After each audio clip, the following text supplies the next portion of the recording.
Hello, it's afternoon now here in Bulacan region of the Philippines, where I'm currently residing, trying to sort out a few issues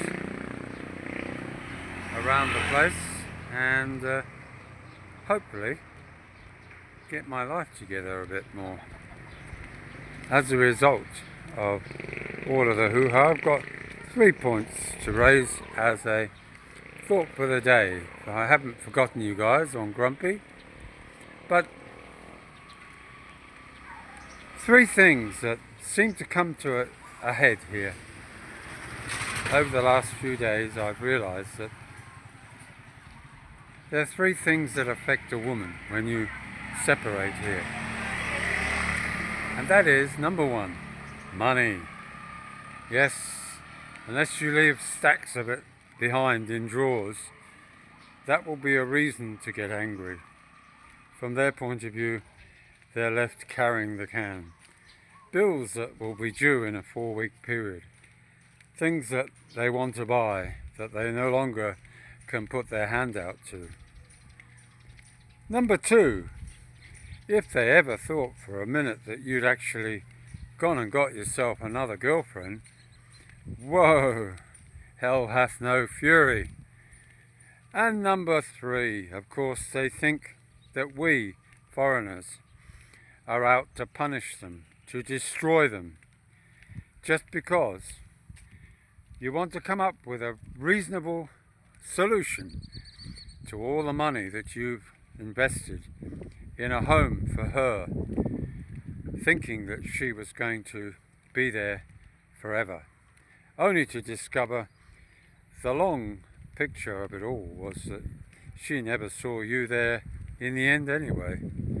So they are the 3 things that you must always think about. I'm not quite sure how you deal with them all.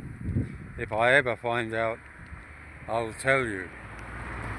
But the other thing, moving on, as he said, one of the things is that when you move around the Philippines, and a lot of you talk about it, there is a tendency, once you've found a place that you love, to take so much for granted around you. The other few days ago, now it seems like a month ago, but a few days ago I went back to La Union.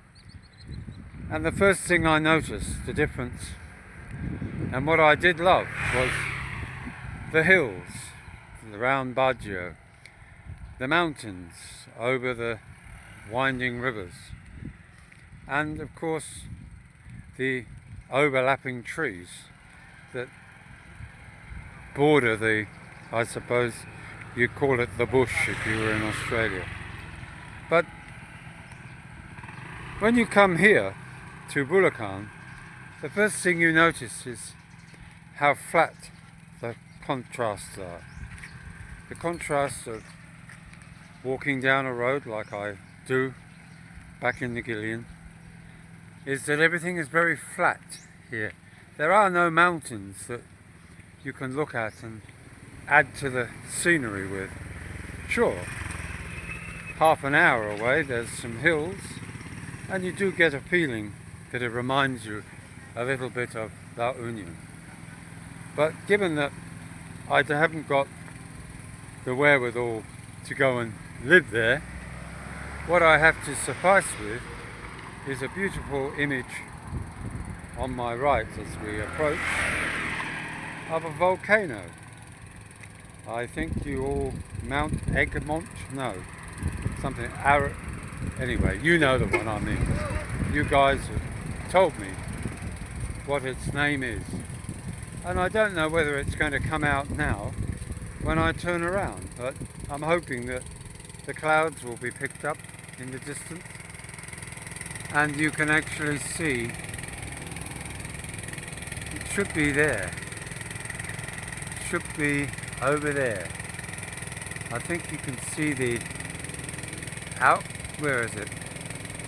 I have to work out how do these guys do the weather forecast. It's sort of there. So that's where the volcano is. And that's the closest thing I've got to looking at the hills around here. You'd have to drive maybe an hour and a half away north of here to start seeing the mountains as they approach La Union, and also up towards Baggio. But all things being equal, as time goes by, one's starting to get readjusted quite quickly. I'm surprised, really. I've been really away for nearly 4 weeks, and it reminds me how you miss Negillion. You don't miss the problems that confronted me each day, but you certainly miss the locals after 10 years, and you miss the good times that one had there.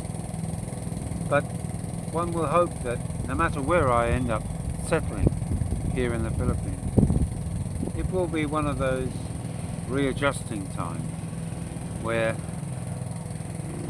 we can create a new life with people that care for me and do what really we all yearn for, and that is to consider us as well.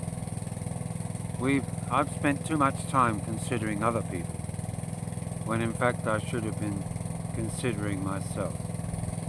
Having on that note of consideration, today I tried to continue to make this channel monitorized, and as always I'm not that savvy as to how to do it. So instead, at the moment, whilst I struggle to work my way through what is supposed to be a simple process, I'm going to end up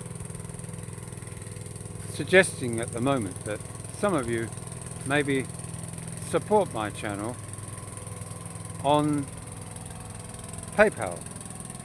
And on that rather subtle note, I'd like to give a good shout out to two more very, very generous individuals who, one has asked me to buy a meal, one has asked me to buy something, I can't remember what it was, and the other one has just said for my content. So somebody must have liked my content. But guys, you know, I'm not an e-beggar, but we all have to live. I know that, and it is quite an excitement to open up my PayPal and suddenly see money that I never expected to be there, because normally it's only used to pay for my Skype so I can ring my son in Australia. And it was very, very surprising. So to those that did it without calling out their names, I'm sure they don't really want to call their names out, I'd like to thank you both and the other one for being so generous and to support my channel.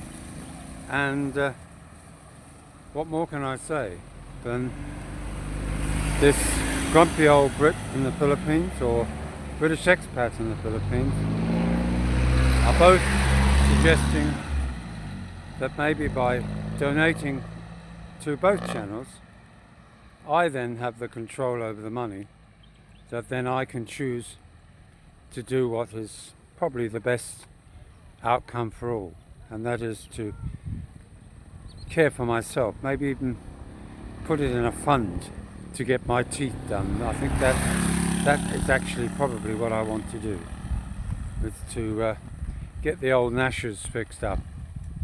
And my target, I think, is 42,000 pesos. So I've got a little way to go, but I'm 10% the way. So, as my friends here pointed out, I'm very lucky to have such generous friends. So with that all said and done, don't forget to give us a thumbs up, like, share and subscribe, and don't forget PayPal as well. So we'll catch you later, guys. Bye now.